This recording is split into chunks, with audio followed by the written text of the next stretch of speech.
My name is Dr. Sam Sidney. I'm a fellowship-trained orthopedic surgeon in the Baltimore-Howard County area. I've been in this area for over the past 25 years, associated with a group called Orthopedic Associates of Central Maryland. Sometimes patients come to my office complaining of significant pain in their shoulder, or, if not pain, limited function of their shoulder. When a patient presents with shoulder pain, a correct diagnosis has to be made. This is done by taking a careful history, a physical examination, and sometimes imaging methods that involve X-rays or an MRI. Once a diagnosis is made, a treatment outline is created.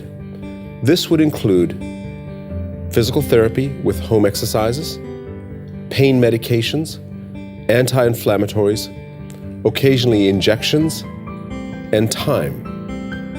When all else fails, as a last resort, surgery is recommended. Arthroscopic surgery of the shoulder requires anesthesia, sometimes general anesthesia, sometimes a regional block, which is a local anesthetic instilled into the arm to numb the arm for surgery. I'd like to demonstrate how this is done with the arthroscope using this anatomic model. This is a right shoulder, the collarbone in the front of the shoulder, the biceps muscle in the front of the shoulder, and the side of the shoulder. This is one of the commonly torn muscles, or supraspinatus, that leads to rotator cuff tears. Also, bony spurs can build up, causing impingement or contributing also to rotator cuff tears. Sometimes pain in the front of the shoulder can be caused by damage to that biceps tendon. Also, you can have a lot of scarring that results in reduced range of motion and pain that would necessitate removal of that scar tissue. Puncture holes or portals are created into the shoulder, in the front, as well as the back, and also the side. With these portals, we're able to visualize the tear and assess how large it is, and also how mobile the tear is. By that I mean, can the torn tissue be brought back to where it belongs? Once this is ascertained, we use stitches, or what we call sutures, to fix this muscle back down to the bone.